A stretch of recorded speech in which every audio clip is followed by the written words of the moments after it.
Hi friends, ఈరోజు మన ఛానల్లో కారం అన్నం ఎలా చేయాలో చూద్దామండి. కారం అన్నం తెలియని వాళ్ళు ఎవరుంటారండి, అందరికీ తెలుసు కదా. అదే కారం అన్నాన్ని కొంచెం డిఫరెంట్ ప్రాసెస్లో టేస్టీగా ఎలా చేయాలో చూద్దామండి. ముందుగా ఒక గిన్నెలోకి ఆల్రెడీ మనం కుక్ చేసుకున్న రైస్ని తీసుకోవాలి.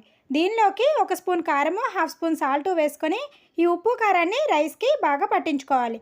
ఈ విధంగా కలుపుకున్న తర్వాత పక్కన పెట్టుకొని స్టవ్ పైన కడాయి పెట్టుకొని ఒక స్పూన్ ఆయిల్ వేసుకొని ఆవాలు, జీలకర్ర, మినపప్పు, కొద్దిగా శనగపప్పు, కొంచెం కరివేపాకు వేసుకొని పోపుని వేయించుకోవాలి. పోపు ఈ విధంగా వేగిన తర్వాత దీనిలోకి మనం ముందుగా కలిపి పెట్టుకున్న కారమన్నాన్ని యాడ్ చేసుకొని దీనిలోకి సన్నగా కట్ చేసుకున్న కొంచెం కొత్తిమీరను కూడా వేసుకొని బాగా కలుపుకొని స్టవ్ ఆఫ్ చేసుకోవాలి. అంతే అండి.